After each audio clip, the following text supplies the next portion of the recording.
Hello good morning student.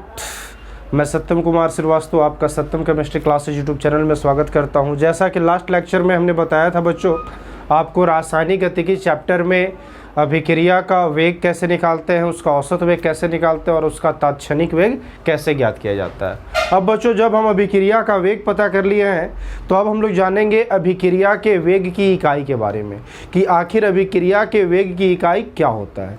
तो देखो बच्चों, आज का जो टॉपिक है, यहाँ पर सबसे पहला टॉपिक हमने लिख दिया है unit of rate of reaction. इसका मतलब होता है बच्चों अभिक्रिया के वेग की इकाई। अभिक्रिया के वेग की इकाई जो है बच्चों, देखो ये दो तरीके से निकाला जाता है। आप सोचोगे कि यूनिट तो एक होता है किसी भी जो है ना, किसी भी अगर हम राशि देखें तो उसका जनरली हम लोग कोई भी अगर डाटा निकालते हैं, चाहे मोलरता हो चाहे मोललता हो चाहे कोई भी टॉपिक हो, तो उसमें हम एक यूनिट का ही जिक्र करते हैं। लेकिन यहाँ पर बच्चों याद रखना है, अभिक्रिया का वेग का इकाई जो है हम दो तरीके से दिखाएंगे आपको। पहला जो तरीका है कहता है बच्चों कि यदि अभिक्रिया में अभिकारक की भौतिक अवस्था ठोस या द्रव, ध्यान देना बच्चों, कैसी भौतिक अवस्था पदार्थ की, ठोस या द्रव। अगर किसी भी अभिक्रिया में अभिकारक या तो ठोस में अगर रहा या तो द्रव में रहा, तब उसके सांद्रण को हम लोग मोल प्रति लीटर में व्यक्त करते हैं। यानी कि जब पदार्थ ठोस या द्रव होता है तो उसके सांद्रण को किसमें दिखाते हैं, मोल प्रति लीटर में दिखाते हैं। तब बच्चों वेग की इकाई क्या होना चाहिए, तब वेग की इकाई जो होना चाहिए वो सांद्रण में परिवर्तन बटा समय, क्योंकि ये तो फॉर्मूला होता है वेग की। और जब ये फॉर्मूला पर हम सेट करेंगे तो सांद्रण में क्या लिखेंगे, मोल पर लीटर, और समय क्या होगा बच्चों, समय तो सेकंड में रखेंगे यूनिट, तो हो जाएगा मोल पर लीटर पर सेकेंड। ये क्या हो जाएगा बच्चों, तो अभिक्रिया के वेग की इकाई होगी। लेकिन कब, जब अभिकारक ठोस या द्रव में होता हो तब। अब देखो, आपको पता है बच्चों किसी भी पदार्थ की अवस्था जो होती है, तीन तरह की भौतिक अवस्था होती है, ठोस, द्रव और गैस। तो ठोस और द्रव में अगर अभिकारक हो तो उसका यूनिट पता चल गया, मोल पर लीटर पर सेकंड आप रख देंगे। लेकिन अगर अभिकारक गैसीय अवस्था में हुआ, किस पे रहा बच्चों, गैसीय अवस्था में, तब वहां पर देखो गैसों के साथ क्या होता है बच्चों कि गैसों के लिए नियम क्या होता है कि किसी भी गैस का सांद्रण, ध्यान से सुनना, किसी भी गैस का सांद्रण उसके जो होता है कह सकते हैं दाब का सीधा समानुपाती होता है। यानी किसी भी गैस का सांद्रण उसके दाब का सीधा समानुपाती होता है। यानी कि गैस के सांद्रण को हम लोग आंशिक दाब के रूप में, यानी आंशिक दाब उसका वायुमंडलीय दाब जिसको एटमॉस्फेरिक प्रेशर कहते हैं, और इसको शॉर्ट में हम लोग किससे दिखाते हैं बच्चों, एटीएम से दिखाते हैं। यानी एटीएम में व्यक्त किया जाता है। तब वेग की इकाई क्या होगी बच्चों, सांद्रण में परिवर्तन बटा समय अंतराल। सांद्रण क्या हो जाएगा गैस का, एटीएम, बटा क्या हो जाएगा, सेकंड। इसका यूनिट हो जाएगा बच्चों एटीएम पर सेकंड। क्या हो जाएगा, एटीएम पर सेकंड, है ना। बैंक वाला एटीएम मत समझना, है ना। कौन सा एटीएम है ये, वायुमंडलीय दाब वाला एटीएम है ना। चलो इसको नोट करेंगे। तो देखो बच्चों, अब जानेंगे हम लोग अभिक्रिया का वेग नियम या वेग समीकरण। यानी कि अब जो टॉपिक है बच्चों वो आपका कहता है रेट लॉ और रेट इक्वेशन, वेग नियम या वेग समीकरण। तो कहता क्या बच्चों, सबसे पहले इसके डिफिनेशन पर आते हैं। कहता है कि किसी भी अभिक्रिया में अभिक्रिया का जो वेग होता है अभिकारक के सांद्रण का सीधा समानुपाती होता है, इसे वेग नियम कहा जाता है। यानी एक चीज याद रखोगे बच्चों, अभिक्रिया का वेग किसके समानुपाती होगा, अभिकारक के सांद्रण का सीधा समानुपाती होगा। तो इसके लिए बच्चों देखो हमने यहाँ पर व्यंजक बनाया है। इस व्यंजक में हमने देखो क्या बनाया है, तो पहले हम एक अभिक्रिया लेट कर लेते हैं बच्चों कि हमारा अभिक्रिया इस तरीके से है। देखिए क्या है अभिक्रिया, थोड़ा सा इसको ध्यान दीजिएगा। ए और बी अभिकारक है, सी और डी प्रतिफल है। अब आपको लगेगा बच्चों आगे हमने स्मॉल ए, स्मॉल बी, सी, डी का इस्तेमाल किया है। तो ए जो है, ये जो स्मॉल ए देख रहे हैं बच्चों, ये ए का जो है कह सकते हैं सैद्धांतिक क्या है, तो मोल की संख्या क्या है, सैद्धांतिक मोल की संख्या। कौन सी मोल की संख्या बच्चों, सैद्धांतिक। सैद्धांतिक समझते हैं, मतलब कि थ्योरेटिकल वैल्यू, जो वैल्यू उसके पास है प्रेजेंट पहले से ही, है ना। तो वो ए मोल है, बी मोल है, सी मोल और डी क्या है, डी मोल है। तो यानी कि इनकी मोलों की संख्या भी यहाँ पर दिखाई गई बच्चों। तो अगर हम वेग नियम से चलें तो हमारा वेग क्या कहता है कि वो सांद्रण का सीधा समानुपाती होता है। तो वेग डायरेक्टली प्रोपोर्शनल टू अभिकारक का क्या, सांद्रण। तो वेग बराबर क्या हो जाएगा बच्चों, यहाँ रेट बराबर हम क्या लिख सकते हैं, प्रोपोर्शनल को हटाएंगे तो कांस्टेंट लगाएंगे के। अब देखो बच्चों यहाँ ध्यान देना, जैसे ही हम सांद्रण लिखेंगे अभिकारक का तो ए का लिखेंगे ब्रैकेट में, तो पता ही है स्क्वायर ब्रैकेट में। लेकिन जो मोल होता है बच्चों वो क्या हो जाता है, उसके घात बन जाता है। अभिकारक के सांद्रण का क्या बन जाता है, घात। वैसे ही बी है, दूसरा अभिकारक है तो इन्हीं के बच्चों प्लस में लिख दोगे, जितने भी अभिकारक होंगे सबको इंटू करते चले जाओगे, इंटू बी का सांद्रण बी स्क्वायर ब्रैकेट में, और बी मोल है तो मोल की संख्या क्या बताया है, सांद्रण पद का क्या बन जाता है, घात यानी पावर बन जाता है। तो इसके लिए इसको भी बी को हम क्या कर दिए, B to the power B कर दिए। इसको इक्वेशन हम लोग फर्स्ट लेट कर लेंगे बच्चों, ठीक है, यह अभिकारक के लिए है, जैसे कि जहां पर जानते हैं के क्या है, रेट कांस्टेंट है। अब देखिए बच्चों फिर से हम चलते हैं, पुनः क्या कहता है कि वेग जो है इस बार डायरेक्टली प्रोपोर्शनल किसका है, प्रतिफल के साधन का है। हमारा प्रतिफल क्या है बच्चों, सी और डी प्रतिफल है, ए और बी क्या था, अभिकारक था, है ना, पता ही आपको। अभिक्रिया के जो वेग समीकरण होते हैं उसके जो दाईं ओर रहते हैं प्रतिफल रहते हैं, बाईं ओर अभिकारक रहते हैं। तो अब देखो बच्चों यहाँ वेग क्या हो जाएगा, तो के इंटू सांद्रण के यहाँ समानुपाती को हटाएंगे तो के लगा देंगे, और सी है प्रतिफल और उसका मोल कितना है सी, तो सी टू द पावर सी, और डी है तो डी का पावर कितना हो जाएगा, d to the power d mole हो जाएगा। यहाँ इक्वेशन हो जाएगा बच्चों सेकंड। अब देखो बच्चों दोनों समीकरण जो है उसमें के जो है वेग स्थिरांक बन रहा है, और यहाँ हम समीकरण 1 और 2 को हम क्या कहते हैं, वेग समीकरण कहते हैं। अर्थात हम यह कह सकते हैं बच्चों वेग समीकरण को हम डिफाइन कर सकते हैं। तो इसका देखिए दूसरा जो वेग समीकरण का डिफिनेशन है हमने यहाँ लिख दिया बच्चों, क्या लिखा है तो देखिएगा ध्यान से कि अभिक्रिया का वेग नियम को समीकरण के द्वारा प्रस्तुत किया जाता है, जिसे हम लोग क्या कहते हैं, वेग समीकरण कहते हैं। तो इसको बच्चों नोट करेंगे, फिर इसके आगे बताते हैं। तो देखो बच्चों अब हम लोग जानेंगे यहाँ पर अभिक्रिया का जो वेग हमने समीकरण बताया है उसमें कुछ नोट पॉइंट है बच्चों, और बहुत इंपॉर्टेंट नोट पॉइंट है। इसको ध्यान से पढ़ोगे क्योंकि ये नोट पॉइंट ऐसे हैं जो हमेशा आपको कंफ्यूज करेंगे। तो यहाँ पर जो हम बताएंगे वो आपको कंफ्यूज नहीं क्रिएट करेगा, वो आपको 100% परफेक्ट बनाएगा। तो देखेंगे बच्चों क्या कहता है। तो पहला नोट पॉइंट कहता है कि अभिक्रिया का वेग जो नियम होता है बच्चों, अभिक्रिया के प्रायोगिक मान पर निर्भर करता है। देखो बच्चों प्रायोगिक मान और सैद्धांतिक मान ये हम लोग वांट ऑफ गुणक से सीखते आ रहे हैं। प्रायोगिक मान का मतलब होता है जो हम लोग करा रहे हैं, जो प्रैक्टिकली कर रहे हैं। जैसे हम यहाँ पर सोडियम को क्लोरीन से अभिक्रिया करा रहे हैं तो सोडियम क्लोराइड बन रहा है, हम देख रहे हैं कि सोडियम का कितना मोल रिएक्ट कर रहा है, तब उसको हम कहेंगे प्रायोगिक। लेकिन एक सिद्धांत कहता है कि सोडियम का 1 मोल क्लोरीन के 1 मोल से अभिक्रिया करके सोडियम क्लोराइड का 2 मोल बनाते हैं। इसको क्या कहते हैं, सिद्धांत कहते हैं, कि जो कह दिया गया उसको आपने मान लिया। और एक प्रायोगिक क्या होता है, जो प्रैक्टिकली हम करके देख रहे हैं, प्रयोग करने पर उसका वैल्यू क्या आ रहा है ना।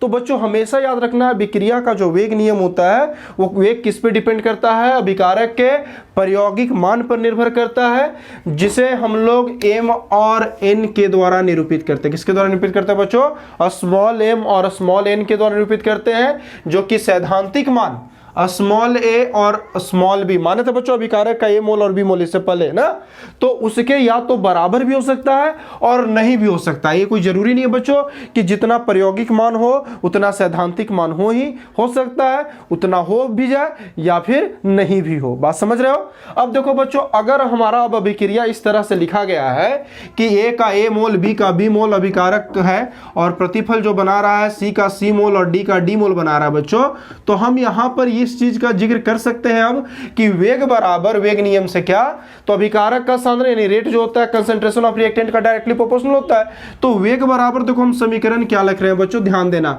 यहां पर a to the power m और b to the power n हम लिख रहे हैं। अब आपको लगा कि यहां पर तो a था और यहां पर तो b था, तो इसलिए बच्चों हमने किया क्योंकि हमने बताया कि वेग नियम जो होता है वो सैद्धांतिक मान पर निर्भर नहीं करता। किस पर निर्भर करता है, प्रायोगिक मान पर, और वो प्रायोगिक मान m और n से निरूपित करते हैं। वो हो सकता है सैद्धांतिक मान के बराबर हो या ये भी हो सकता है सैद्धांतिक मान के बराबर नहीं भी हो। बात समझ में आ रहा है।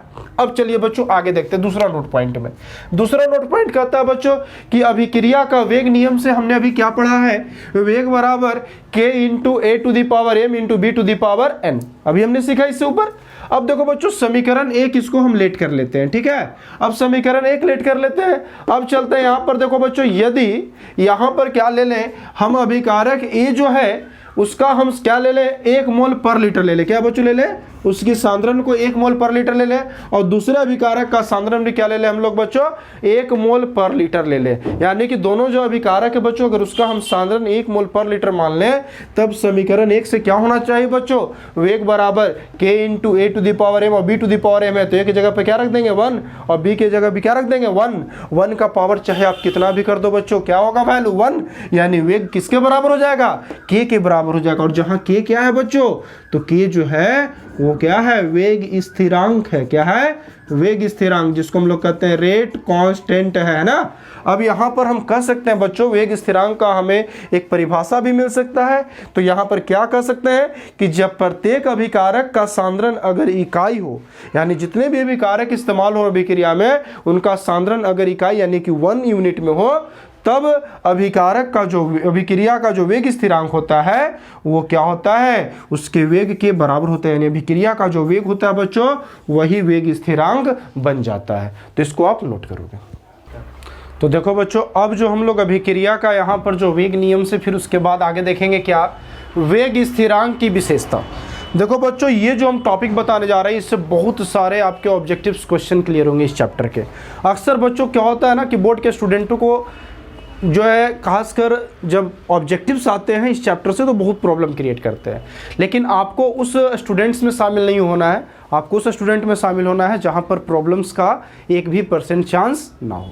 तो देखिए बच्चों, हम यहाँ पर क्या करते हैं, अब वेग स्थिरांक की विशेषता पढ़ते हैं। वेग स्थिरांक यानी कि के, आप अभिक्रिया में क्या लिखते थे बच्चों, जैसे अभिक्रिया अगर मान लीजिए ऐसा होता था, लेट कर लेते थे क्या कि एक ए अभिकारक है जो अभिक्रिया क्या बना रहा है, बी बना रहा है। तो हमने क्या लिखा बच्चों, तो वेग बराबर हम क्या लिखेंगे इसमें, K into A to the power, है ना, ए। अगर मान लीजिए ए मोल है तो क्या हो जाएगा, ए। अब देखिए बच्चों, यहाँ पर जो वेग का हमने जो दिखाया है, तो इसमें के जो है बच्चों, यही क्या है, रेट कांस्टेंट है। के क्या है यहाँ, रेट कांस्टेंट है। के बराबर वेग स्थिरांक। अब देखो बच्चों, के की वैल्यू क्या होती है। तो के जो होता है उसकी विशेषता क्या है बच्चों, पॉइंट बाय पॉइंट ध्यान से पढ़ोगे।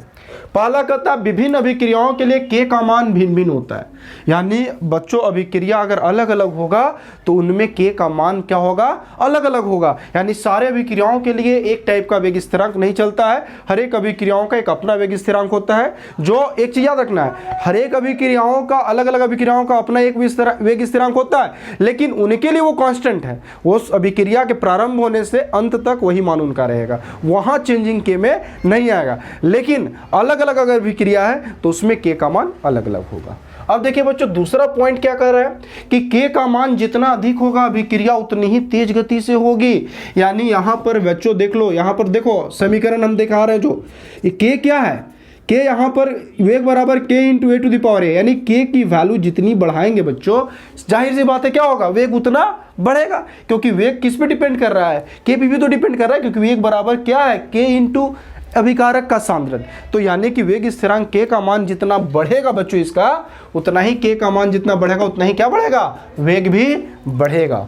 तीसरा पॉइंट पे आते हैं बच्चों, कहता है कि एक निश्चित ताप पर के जो होता है स्थिरांक होता है, और यह अभिक्रिया का एक विशिष्ट गुण है। यानी किसी भी हम कहे बात को कि अगर किसी अभिक्रिया में अगर टेम्परेचर को फिक्स कर दिया जाए, तो हमने बताया ना अभिक्रिया शुरू से लेकर अंत तक के मान में कोई चेंजिंग नहीं आता है। और जो चौथा नोट पॉइंट है बच्चों, वो क्या कहता है कि किसी विशेष अभिक्रिया के लिए, बहुत इंपॉर्टेंट है बच्चों, बहुत ध्यान देना, वेरी वेरी इंपॉर्टेंट पॉइंट है, किसी विशेष अभिक्रिया के लिए के का मान सांद्रण पर निर्भर नहीं करता है। अक्सर लोग सोचते होंगे कि के की जो वैल्यू होती है, के का जो मान होता है, अभिकारक के सांद्रण पर निर्भर करता हो, तो नहीं, वेग करता है सांद्रण पर निर्भर, लेकिन वेग स्थिरांक निर्भर नहीं करता है। हाँ, ये कह सकते हैं कि वेग स्थिरांक यानी जो के है वो ताप पर निर्भर करता है। तो बच्चों आता है का ऑब्जेक्टिव कि वेग स्थिरांक का मान किस पर निर्भर करता है, ऑप्शन होंगे अभिकारक के सांद्रण पर, दाब पर, ताप पर, है ना, मोल पर। तो आप क्या बताओगे, ताप पर। ठीक है, तो ये बच्चों था के की विशेषता। अब थोड़ा सा नीचे आप देखिए, यहां पर हमने लिखा है बच्चों, जो पॉइंट लिखा है क्या कर रहा है, difference between rate and rate constant. काफी इंपॉर्टेंट पॉइंट है बच्चों, कह रहा है वेग तथा वेग स्थिरांक में अंतर। अक्सर पूछता है एग्जामिनेशनों में कि आप वेग और वेग स्थिरांक में क्या अंतर जानते हो। तो हम बच्चों देखो, यहाँ पर हमने एक साइड वेग लिखा है, दूसरे साइड वेग स्थिरांक लिखा है ना बच्चों। अब देखो यहाँ पर क्या फर्क होगा, रेट और रेट कांस्टेंट में, है ना, रेट और किस में, रेट कांस्टेंट में। अब देखो बच्चों क्या अंतर है दोनों में, यहां पर देखेंगे। पहला पॉइंट देखिए, कहता क्या है कि यह अभिक्रिया या अभिकारक के सांद्रण पर निर्भर करता है। जाहिर सी बात है, आपने पढ़ा भी है, वेग किससे निर्भर करता है? अभिकारक के सांद्रण पर निर्भर करता है। जबकि वहीं अगर वेग स्थिरांक की बात देखें तो यह अभिक्रिया के वेग से संबंध रखता है, परंतु अभिकारक के सांद्रण पर निर्भर नहीं करता है। तो पहला तो अंतर यह हो गया बच्चों कि वेग अभिकारक के सांद्रण पर निर्भर करता है, जबकि वेग स्थिरांक अभिकारक के सांद्रण पर निर्भर नहीं करता है। दूसरा जो कह रहा है पॉइंट बच्चों, देखिए क्या कह रहा है कि यह किसी समय में अभिकारक को प्रतिफल में परिवर्तित होने को दर्शाता है। यानी वेग में हम लोग क्या सीखते हैं कि किसी टाइम में, एक निश्चित टाइम में, एक निश्चित समय में अभिकारक किस में चेंज हो रहा है? प्रतिफल में चेंज हो रहा है। लेकिन वेग स्थिरांक क्या कह रहा है बच्चों? तो यह कह रहा है कि यह वेग नियम में प्रयोग होने वाला एक अनुपातिक राशि है। ये नहीं दर्शा रहा है कि किस समय में वो चेंज हो रहा है अभिकारक प्रतिफल में। ये क्या है? तो अभिक्रिया का जो वेग हो रहा है उसमें एक अनुपातिक राशि का काम कर रहा है, ठीक है। और जो तीसरा अंतर जो है वो क्या कहता है बच्चों कि अभिक्रिया प्रारंभ हो जाने पर समय के साथ वेग जो होता है वो घट जाता है। यानी कि आपको पता है कि अभिक्रिया जब होगा तो जैसे जैसे अभिक्रिया आगे बढ़ेगा समय अनुसार अभिकारक के सांद्रण में कमी आ जाएगी, और अभिकारक का सांद्रण का सीधा समानुपाती क्या होता है? वेग होता है। तो सांद्रण घटेगा तो बच्चों क्या होगा? वेग में भी कमी आना शुरू हो जाएगा। और वेग स्थिरांक में तीसरा पॉइंट क्या है बच्चों? इसमें ऐसा नहीं है कि वेग स्थिरांक समय के अनुसार घट जाए, ये ऐसा नहीं होता है। यह अभिक्रिया के प्रारंभ से अंत तक हमेशा क्या होता है बच्चों? तो कांस्टेंट होता है ना। तो ये जो है बच्चों डिफरेंस है, इसको आप नोट कर लोगे। तो देखो बच्चों अब हम आपको कुछ उदाहरण दे रहे हैं यहाँ पर, इसको ध्यान से पढ़ना। ये कहेगा कि यहाँ पर बच्चों की कुछ अभिक्रियाएं दे देगी और कहेगा कि निम्नलिखित अभिक्रियाओं का वेग समीकरण लिखें। क्या कहेगा? निम्नलिखित अभिक्रियाओं का वेग समीकरण लिखें। अब बच्चों वेग समीकरण आपको लिखना होगा, तो कैसे लिखोगे? तो देखो वेग समीकरण जो लिखने का नियम है बच्चों उसको अब यहाँ पर ध्यान देंगे, है ना। इस टाइप का आपसे पूछा जाएगा। तो देखिए हमने दो अभिक्रियाओं लिखा है बच्चों। पहला लिखा हुआ है 2N2O, ये अभिकारक है, प्रतिफल आपका क्या है? 2N2 + O2। अगर यहाँ हमको लिखना है, इसका क्या लिखना है बच्चों? वेग समीकरण। तो देखो वेग समीकरण जब आप लिखोगे तो रेट इक्वल टू क्या लिखोगे बच्चों? तो अभिकारक के लिए ही लिखकर भी छोड़ सकते हो, प्रतिफल के लिए भी लिख के जो है ना, दोनों के लिए लिख के छोड़ सकते हो। लेकिन कम से कम आप हमेशा ध्यान में रखोगे, अगर प्रतिफल नहीं लिखोगे तो भी कोई दिक्कत नहीं है, लेकिन वेग समीकरण में अभिकारक के सांद्रण से वेग समीकरण जरूर दिखाया जाता है ना, क्योंकि स्टार्टिंग डिफिनेशन ही कहता है कि अभिकारक के सांद्रण में जो सीधा समानुपाती होता है वो अभिक्रिया का वेग होता है। तो रेट बराबर क्या लिखेंगे बच्चों? K इंटू हो जाएगा, क्योंकि कांस्टेंट लगा देंगे, समानुपाती होता था ना। और यहां लिख देंगे बच्चों N2O का पावर क्या हो जाएगा? 2 हो जाएगा बच्चों। तो यहाँ पर इसका ये क्या हो गया? एक वेग समीकरण हो गया। और भी अगर मान लीजिए हम दूसरा समीकरण भी लिखना चाहते हैं, इसका एक समीकरण तो ये हो गया, दूसरा समीकरण क्या हो जाएगा बच्चों? रेट बराबर K इंटू प्रतिफल के लिए N2 का पावर क्या हो जाएगा? मोल की संख्या क्या बन जाता है? घात, इंटू O2 का पावर, देखो यहाँ पर कोई मोल नहीं है बच्चों, तो क्या हो जाएगा? पावर 1। आप दो समीकरण भी लिख सकते हो। और अगर आप नहीं लिख पाए तो ये अगर पहले समीकरण लिख देंगे तो भी आपको कोई दिक्कत नहीं, क्योंकि अभिक्रिया का वेग जो होता है वो अभिकारक के सांद्रण पर निर्भर करता है, क्योंकि रिएक्टेंट आपका ये है, ठीक है। अब देखिए बच्चों दूसरा समीकरण ठीक इसी तरीके से है। इसमें हमने अभिकारक में दो पदार्थ ले लिया है, प्रतिफल एक पदार्थ बन रहा है। अगर इसका हमको लिखना है वेग समीकरण बच्चों, तो वेग समीकरण कैसे लिखोगे? तो वेग समीकरण लिखोगे रेट बराबर क्या लिखोगे? K इंटू NO2 है। अब देखो मोल कितना है बच्चों? 2 है, 2 मोल है ना। घात क्या दे देंगे? 2 पावर 2 दे देंगे, इंटू F2 का पावर कितना हो जाएगा? कुछ नहीं है, तो कितना मोल हो जाएगा? 1 मोल। ये हो गया आपका एक समीकरण किसके लिए? अभिकारक के लिए। और फिर से अगर आपको लिखना है दूसरा समीकरण तो रेट बराबर क्या हो जाएगा? K इंटू NO2F, इसका मोल कितना है बच्चों? 2, तो ये हो जाएगा पावर 2। तो दोनों समीकरण आप दिखा सकते हैं, ऐसे आप अभिक्रिया का वेग समीकरण आप बच्चों लिख लेंगे। तो बच्चों आज के टॉपिक्स में हमने जो भी आपको जो है ना कह सकते हैं बात बताई है, इसमें अगर कोई भी प्रॉब्लम्स रहेगा बच्चों तो आप इसको जो है अपने कमेंट बॉक्स में डाल देंगे, जिसका हम सॉल्यूशन आपको जो है नेक्स्ट वीडियो में ला कर देंगे। तो आज के लिए बस इतना बच्चों, ध्यान से पढ़ेंगे। Thank you.